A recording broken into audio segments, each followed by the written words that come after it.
साथ मैं हूं अदिति त्यागी और आप देख रहे हैं अदिति की अदालत, जिसमें आज बात होगी नीतीश कुमार की विपक्षी एकता वाले नए समीकरण की। 2024 में आम चुनाव होने हैं और उससे पहले देश की राजधानी में एक बार फिर से विपक्षी एकता का दम भरने वाली तस्वीर देखने को मिली। विपक्ष और खासतौर पर क्षेत्रीय दलों की अगर बात की जाए तो उन्हें एकजुट करने के लिए बिहार के मुख्यमंत्री और बिहार के ही उप मुख्यमंत्री दिल्ली में डटे हुए हैं। दोनों ने आज कांग्रेस अध्यक्ष मल्लिकार्जुन खड़गे और राहुल गांधी से मुलाकात की है। इस बैठक में एक बार फिर से दोहराया गया कि केंद्र की मोदी सरकार के खिलाफ नई रणनीति बनाई जाए। मुद्दा वही है, यानी बस तस्वीर जुदा है। विपक्षी एकजुटता की इस नई तस्वीर से बड़ी बात यह है, ना तो इसमें ममता बनर्जी फिलहाल दिखाई दे रही हैं और अरविंद केजरीवाल का चेहरा भी इस तस्वीर से गायब था। अब सवाल यह उठता है कि विपक्ष को एकजुट करने के लिए नीतीश कुमार की रणनीति में कितने बदलाव देखने को मिलेंगे।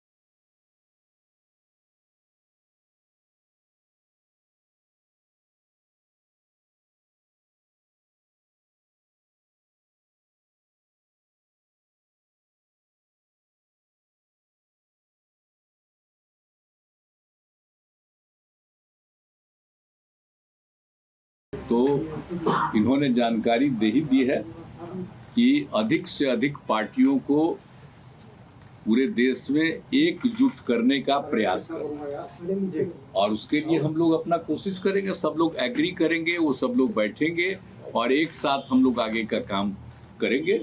बिहार में महागठबंधन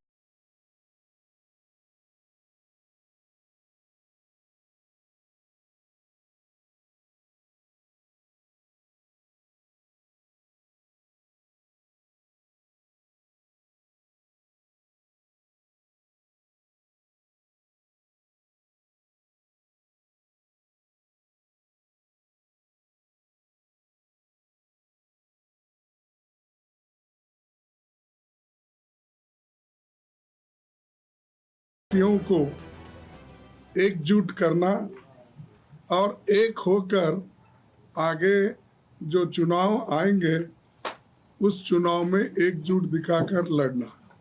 तो ये हमारा निर्णय हुआ है और हम सभी मिलके उसी रास्ते पे काम करेंगे।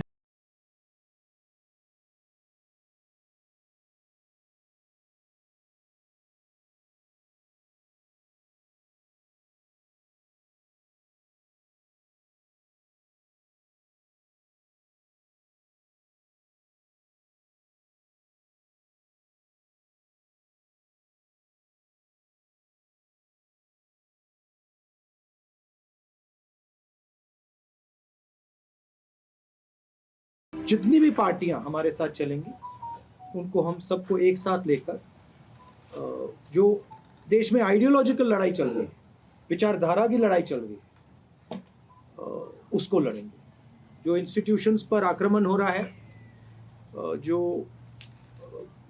देश पर आक्रमण हो रहा है, उसके खिलाफ हम सब एक साथ मिलकर खड़े होंगे और एक बहुत महत्वपूर्ण कदम उठाएंगे।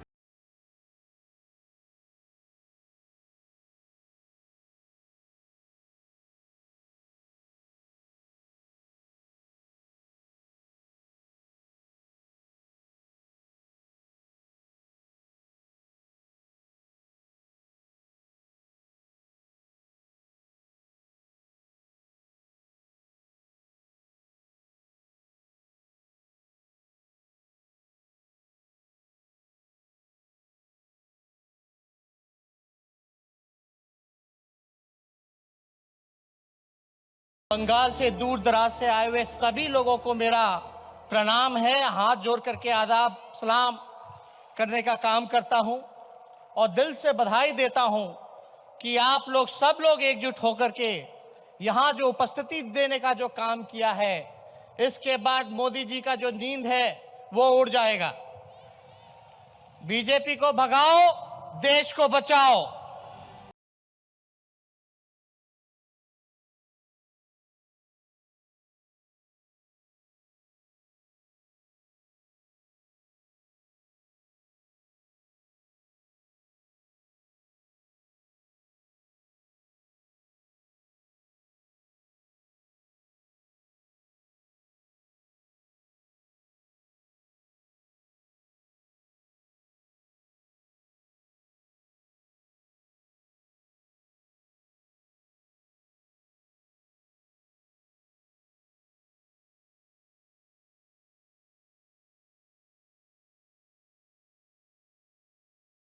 खास मेहमान जुड़ेंगे अदिति की अदालत में। इस वक्त बीजेपी के प्रवक्ता विनीत त्यागी हमारे साथ हैं। विनीत जी, तस्वीरें आप देख रहे हैं, यहां पर विपक्ष एक बार फिर से एकजुटता का दम भर रहा है और इस बार सूत्रधार आपके पुराने साथी, जिनके साथ कभी हां होती है कभी ना होती है आपकी, नीतीश कुमार है। देखिए अदिति जी, आप देखेंगे कि हर 15 दिन में एक नई तस्वीर सामने नजर आती है। कभी देश के किसी कोने में, कभी किसी कोने में 8 से 10 लोग बैठते हैं, विपक्षी एकता की बात करते हैं और कुछ लोग वहाँ नहीं जाते हैं। भारत जोड़ो यात्रा हमने देखा कि जो पहले ये लोग साथ रहे उसमें काफ़ी लोगों ने जाने से मना कर दिया। यहाँ तक कि अखिलेश जी, जो एक राहुल जी के साथ कैंपेन चलाते थे, यूपी के लड़के, ये साथ पसंद है यूपी को, वो गाजियाबाद तक नहीं आए राहुल जी की यात्रा में शामिल होने के लिए। तो आप खुद देख लीजिए कि विपक्ष की एकता क्या है। और फिर सबसे बड़ी बात क्या है कि अगर ये सब लोग एक साथ आ भी जाते हैं तो इनकी जमीन कितनी है। एक तरफ आप देखेंगे जेडीयू हो या आम आदमी पार्टी हो या कांग्रेस हो, इन सबको जनता ने अच्छी तरीके से देखा है और नकारा है। 2019 में भी हमने देखा। एक तरफ मोदी जी का नेतृत्व है, तो इनके पास ना तो कोई नेता है। आप इनसे पूछ के देखिए कि आपका अगर विपक्ष इकट्ठा हो गया है तो नेता कौन है आपका? कोई नेता नहीं है। ना इनकी नीयत है, ना इनके पास कोई नीति है। जब भी कोई विपक्ष इकट्ठा होने की बात करता है, कुछ मुद्दे तो होने चाहिए ना। मुद्दे पूछेंगे आप इनसे तो कहेंगे मोदी जी को हटाना है। ये इनका मुद्दा है देश का सबसे बड़ा, कि मोदी जी को हटाना है। और लाना किसे है, इस सवाल का भी जवाब नहीं है इनके पास। ठीक है, जवाब ले लेते हैं। शुभ्रांश राय हमारे साथ हैं कांग्रेस पार्टी से। जवाब ले लीजिए विनीत जी। ये कह रहे हैं आपके पास मुद्दा कोई है नहीं, आपका तो सिर्फ एक ही गोल है, नरेंद्र मोदी को हटाना है। आज आप इन्हें बता दीजिए, पूछ रहे हैं कि लाना किसे है। जवाब नहीं है आपके पास, इनका दावा है ये।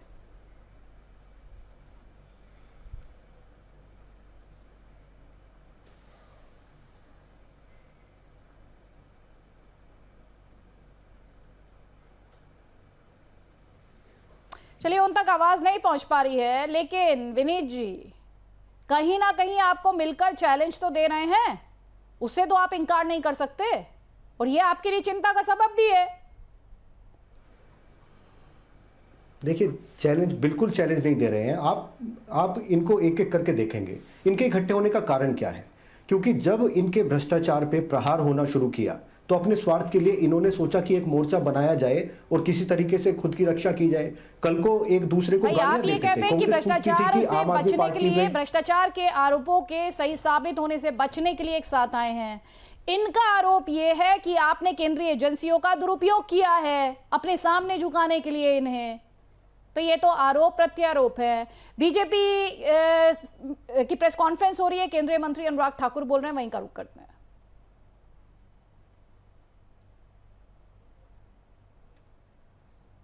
भारत जोड़ो यात्रा के बाद और डिस्क्वालिफिकेशन के बाद all are coming together to fight against BJP. Bharat Jodo Yatra, क्या गुजरात नहीं हारे? क्या त्रिपुरा नहीं हारे? क्या मेघालय नहीं हारे? क्या नागालैंड नहीं हारे? ये सब उसी समय हारे श्रीमान राहुल गांधी जी और कांग्रेस पार्टी। और यही नहीं, इससे पहले गुजरात से पहले ये लोग उत्तर प्रदेश, उत्तराखंड, मणिपुर, गोवा, ये भी चारों हारे हैं। और आगे और हारने वाले कर्नाटका, राजस्थान और छत्तीसगढ़। मध्य प्रदेश हम जीते और आगे भी जीतने वाले हैं। गहलोत और पायलट की टसल को आप किस तरह से देखते हैं? Will it benefit BJP? मैं इतना ही कहूंगा कि भ्रष्टाचार चरम सीमा पर राजस्थान पर है। अत्याचार, बलात्कार की घटनाएं एक के बाद दूसरी हो रही है। महिलाएं अपने आप को असुरक्षित महसूस करती हैं। सर कलम करने की घटनाएं वहां से आती हैं, कोविड कुप्रबंधन की घटनाएं राजस्थान से आती हैं, लेकिन अशोक गहलोत जी पर कोई फर्क नहीं पड़ता। वो तो अपनी मस्त चाल में सत्ता के मजे लूट रहे हैं। श्रीमान सचिन पायलट जागे हैं, आशा करता हूं 1-2 साल पहले जागे होते, लेकिन अब टिके रहे, क्योंकि कांग्रेस का भ्रष्टाचार किसी के अनशन से भी छिप नहीं पाएगा। जनता ने मन बना लिया राजस्थान में कि भ्रष्ट कांग्रेस के शासन को उखाड़ फेंके। कर्नाटक का नजर आप किस तरह कांग्रेस चीफ जो है वहाँ के मिस्टर शिवा कुमार, वो कह रहे हैं 10 तारीख people will be voting for change. देखिए, उम्मीदों पर उनके पानी फिरेगा। भारतीय जनता पार्टी ने नए चेहरों को अवसर दिया है और मुझे पूर्ण विश्वास है डबल इंजन की सरकार एक बार फिर कर्नाटक में भारतीय जनता पार्टी का कमल खिलेगा। आखिर में जो IMF का रिपोर्ट आया है, जो वर्ल्ड इकोनॉमिक स्टडीज डिवीजन है, उन्होंने जो प्रोस्पेक्ट शो किया है कि India is going to be the world's fastest growing economy. देखिए, एक बार नहीं, दुनिया की अलग अलग एजेंसीज ने कहा और एक बार फिर IMF ने कहा है कि दुनिया का ब्राइट स्पॉट इकोनॉमी में कोई दिखता है तो भारत दिखता है।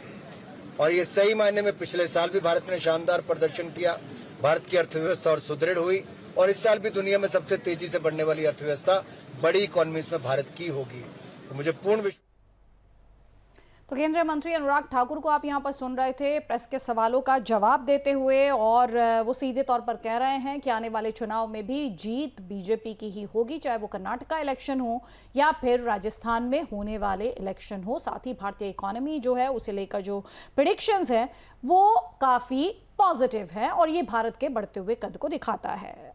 एक बार फिर से आज जिस मुद्दे पर बात हो रही है वो है जो विपक्षी खिचड़ी नीतीश कुमार पका रहे हैं, उसी से जुड़े हुए सवाल हैं। तो शुभ्रांश राय, अगर आप तक आवाज पहुंच पा रही हो तो बड़ा सवाल यही है यहाँ पर जो अभी विनीत ने उठाया था, विनीत जी ने, वो ये कह रहे हैं कि आपके पास मोदी को हटाने के अलावा मोदी की जगह लाना किसे है, इस सवाल का जवाब तक नहीं है।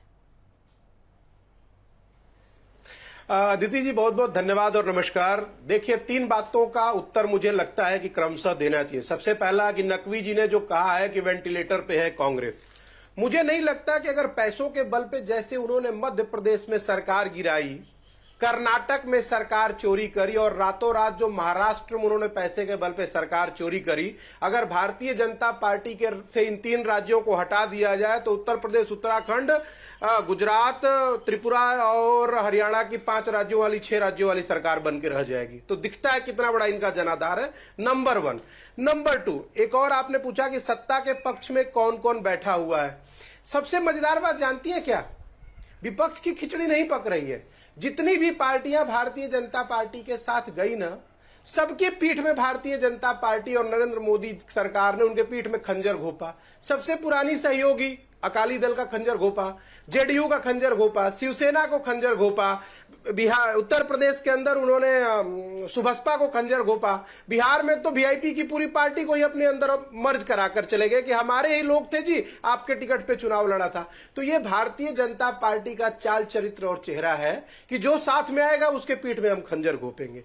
तीसरा, विनीत जी का सवाल था कि मुद्दा क्या है। जी नहीं, मोदी सरकार हटाने का मुद्दा नहीं है। मोदी सरकार के भ्रष्टाचार और उन्होंने जो हिंदुस्तान के गरीब, किसान, मजदूर, रोज कमाई करने वाले साधारण लोगों का जो पैसा भारत के बैंकों में जमा है, जो नीरव मोदी, ललित मोदी, मेहुल चोकसी, विजय माल्या जैसे डकैत लुटेरे जो भारत का पैसा लेकर भाग रहे हैं और उनको संरक्षण जो नरेंद्र मोदी सरकार दे रही है, उसके खिलाफ हिंदुस्तान की आवाज है कि सारे भ्रष्टाचारियों को आखिर नरेंद्र मोदी जी संरक्षण क्यों दे रहे हैं। बात पूरी कर लूं, 2 पॉइंट और जी, 2 पॉइंट और है उसके बाद और दूसरा, जवाब ले लीजिए। इस देश में 400 रुपए के सिलेंडर को 1250 रुपए बेच रहे हैं। इस महंगाई के सर, आप महंगाई की बात करें, जवाब तो लीजिए। ये जो गांधी जी को के चरणों में आपने नमन करके जो, देखिए, इससे ज्यादा हास्यास्पद कुछ नहीं हो सकता कि जमीन की बात करती है कांग्रेस, जमीन की बात करती है जो कि विपक्ष तक का इनके पास अभी नहीं है कि ये विपक्ष है।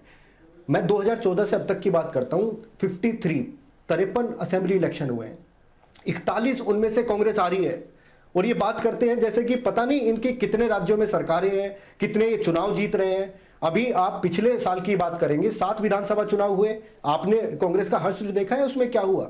आपको तो आत्ममंथन करना चाहिए।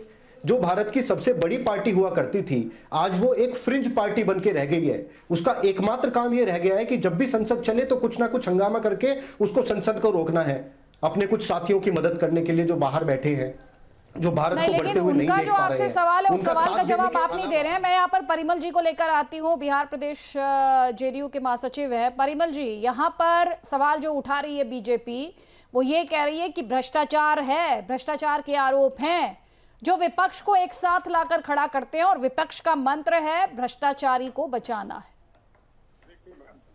जनता दल यूनाइटेड के आदरणीय नेता नीतीश कुमार के जो गुड गवर्नेंस रहे हैं या सुशासन है, उसका आधार है zero tolerance against crime, corruption and communalism, right. तो ऐसी स्थिति में हमारे नेता के या ये जो बीजेपी के जो आरोप हैं कि भाई क्राइम या करप्शन को बचाने के लिए, तो मैं आपको बता दूं जो रिपोर्ट आए हैं, एनसीआरबी की रिपोर्ट भी है, आप देखें कि केंद्र में 42 जो मंत्री है, केंद्रीय मंत्री, उस पर गंभीर भ्रष्टाचार के आरोप है। इसके अलावा 116 बीजेपी के सांसद जो लोकसभा में बैठे हैं उस पर भ्रष्टाचार के आरोप है। उत्तर प्रदेश का सबसे मॉडल स्टेट है, वहां लगभग 112 जो एमएलए हैं उस पर भ्रष्टाचार के आरोप है। तो हमारा विरोध ये नहीं है कि आप भ्रष्टाचार के विरुद्ध आवाज क्यों उठाते हैं, हमारा विरोध ये है कि व्हाई यू एडॉप्ट की पॉलिसी। यदि आप किसी विपक्षी पार्टियों के जो लीडर्स हैं उसके विरुद्ध आप कार्रवाई करते हैं, आप केंद्रीय एजेंसियों का दुरुपयोग करते हैं। देखिए, केंद्रीय एग्जीक्यूटिव एजेंसी सीबीआई है, ईडी है, इनकम टैक्स है, वो कोई संस्थागत, ये संवैधानिक संस्था नहीं है, वो तो एग्जीक्यूटिव एजेंसी है। आप देखिए कि मोदी सरकार ने एक कुटिल नीति के तहत सीबीआई को पीएमओ के अंतर्गत कर दिया और उसका बड़े पैमाने पर दुरुपयोग कर दिया है। तो जनता दल यूनाइटेड उसका विरोध कर रही है। और दूसरी बात की जहां मोदी के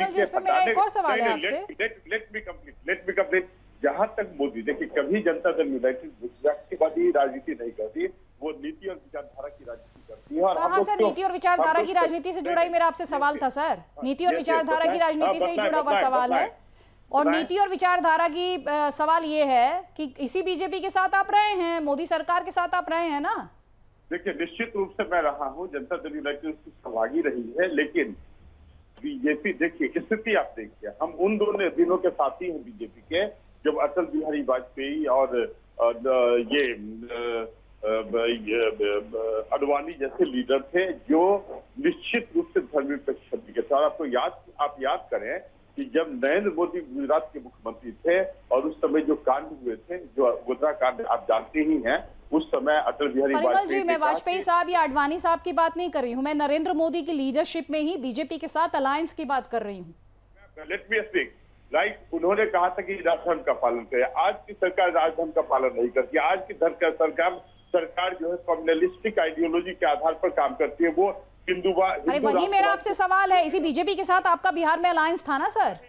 अलायंस आप समझिए, हमारे नेता के नीतियों को समझिए कि हम बीजेपी के साथ थे, लेकिन जब भी बीजेपी ने आरएसएस के हिंदूवादी और आप सांप्रदायिक एजेंडे को इम्प्लीमेंट करने का प्रयास किया, हमारे नेता ने उन्हें दरकिनार कर दिया।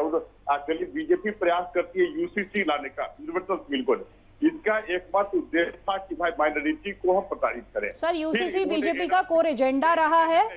यूसीसी बीजेपी का कोर एजेंडा तब भी था जब आप उनके साथ थे, आज भी है जब आप उनसे अलग हो गए हैं। देखिए सर, बहस में मेरे साथ 4 गेस्ट हैं, मुझे सब गेस्ट को मौका देना है। पीयूष जी, एक कमेंट में आपका यहाँ पर लेकर आना चाहती हूँ, आगे मंच दूंगी सर प्लीज। हमारे नेता का उद्देश्य है किसी तरह जनता का कल्याण। ठीक है सर, आप जनता का कल्याण जो कह रहे हैं उसमें जो सवाल है वो सवाल मैं आपसे पूछ रही हूँ। जो सवाल है जो जनता भी पूछ रही होगी वही सवाल मैंने अभी आपसे पूछे हैं। पीयूष जी, ये जो एकजुटता ऑपोजिशन की, ये आपको कितनी लॉन्ग लास्टिंग लगती है? क्योंकि इससे पहले भी इस तरह की कोशिशें हुई हैं, हर बार इस तरह की तस्वीरें आई हैं। मुझे अभी तक याद है कर्नाटक में जब जेडीएस और कांग्रेस ने सरकार बनाई थी और शपथ ग्रहण समारोह हुआ था, तब भी एक बहुत बड़ी तस्वीर आई थी कि विपक्ष एक साथ आकर खड़ा हुआ है, तमाम बड़े नेता एक दूसरे का हाथ थामे खड़े दिखाई दिए थे। लेकिन उसके बाद हमने देखा है कि कैसे लगातार विपक्षी एकता में फूट देखने को मिली है। देखिए, आपकी बात बिल्कुल सही है और प्रश्न भी एकदम वाजिब है आदित्य जी। मुझे नहीं लगता कि प्री पोल अलायंस के तरीके से तो कुछ भी बहुत कोई स्ट्रॉन्ग फॉर्मुलेशन बन पाएगा। पोस्ट पोल अलायंस के लिए ये सारा जो स्ट्रेटेजी इनकी चल रही है वो इसीलिए चल रही है कि भाई जब एक बार देखा जाए चुनाव होने के बाद में कि कौन से दल को कितनी सीटें आती है और क्या वो भारतीय जनता पार्टी को चुनौती देने लायक सीटें हैं। तो यदि उस प्रकार से कुछ पोस्ट पोल अलायंस के रूप में कुछ इमर्ज हो सकता है तो उसके बारे में मेरे ख्याल से ये आइस ब्रेकिंग फिनोमिनन है जो सब लोग मीटिंग कर रहे हैं आपस में। रही बात जेडीयू और कांग्रेस की, तो जेडीयू और कांग्रेस ने तो एक महागठबंधन के रूप में सरकार चलाई है, तो वो तो खैर कोई बहुत ज्यादा आश्चर्य वाली बात नहीं है कि वो आपस में बैठ के यदि साथ में बैठ के एक प्री पोल स्ट्रेटेजी भी यदि वो बना रहे हो तो। रही बात ऐसी कि भारतीय जनता पार्टी की भी स्थिति, जितना हमारे भारतीय जनता पार्टी के प्रवक्ता बोल रहे हैं, हो सकता है लोकसभा चुनाव में मजबूत हो, पर राज्यों में तो भारतीय जनता पार्टी की स्थिति काफी खस्ता हाल है। और जितने चुनाव जिस प्रकार से मध्य प्रदेश में हमने देखा है कि कांग्रेस जीत ही गई थी, राजस्थान जीती है, छत्तीसगढ़ जीती है, तो तीनों बड़े राज्य तो कांग्रेस पहले जीत चुकी थी और अब एक कंटेंडर नया आ भी रहा है जो आम आदमी पार्टी के रूप में आ रहा है। नीचे हम जाएंगे तो साउथ में डीएमके है जो और बीआरएस है जो काफी तगड़ा विरोध, और वाईएसआर कांग्रेस है जो भारतीय जनता पार्टी के लिए तगड़ा विरोध प्रदर्शित कर रहे हैं। केरला में जाएंगे तो कम्युनिस्ट पार्टी है, तो इतनी भी मजबूत स्थिति भारतीय जनता पार्टी की नहीं है।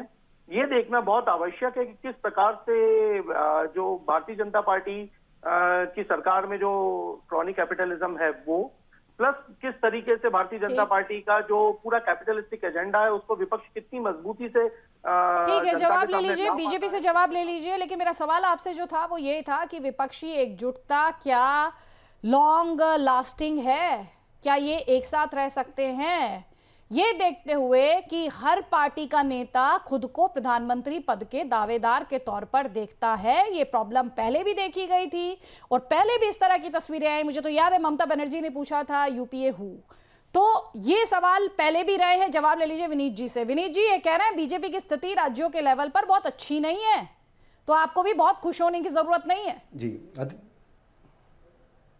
अदिति जी, उससे पहले जो परिमल जी नहीं कह पाए मैं वो सामने रखना चाहता हूँ। आपने पूछा कि वो गठबंधन में हमारे साथ रहे फिर क्यों चले गए।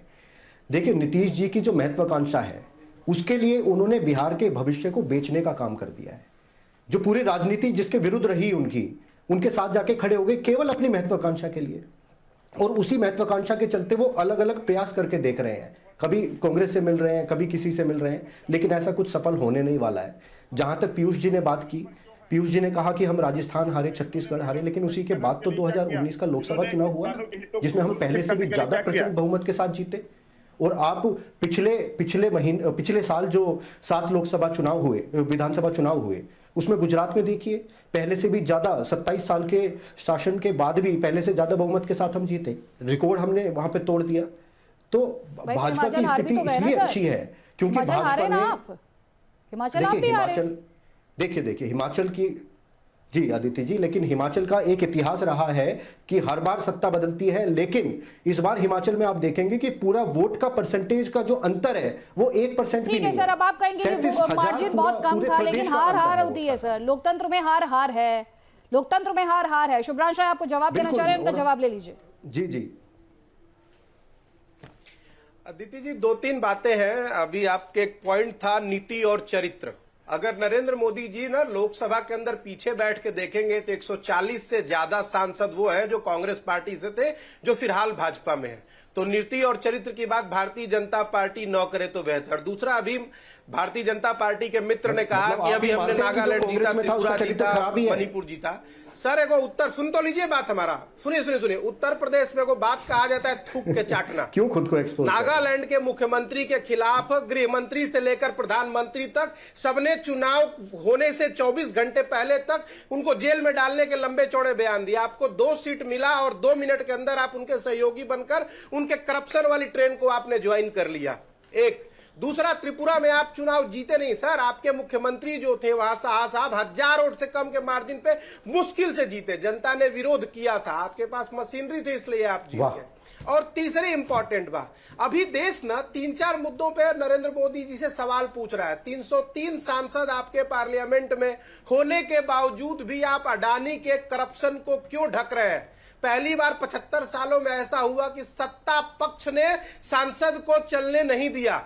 चलिए मुझे सर, इस ये डिस्कशन को इतिहास एक बार के क्लोज पन्नों में करना लिखा है जाएगा। और सवाल ये भी उठा, यहाँ पर सवाल ये भी उठा, जो मैंने नीति चाल चरित्र चेहरे की बात की, वो सवाल ये था कि जब बीजेपी के साथ जेडीयू थी तब ये सारे इश्यूज नहीं थे क्या, और साथ ही संसद ना सत्ता पक्ष ने चलने दी और ना विपक्ष ने चलने दी। और एक और पॉइंट जो मैंने भी थोड़ी देर पहले बीजेपी के प्रवक्ता को बोला था, वही शुभ्रांश जी, लोकतंत्र में नंबर ही डिसाइड करता है कौन जीता और कौन हारा, क्योंकि at the end of the day public जीत और हार के तौर पर ही याद रखती है। आप सभी मेहमानों का बहुत बहुत शुक्रिया इस डिस्कशन में शामिल होने के लिए।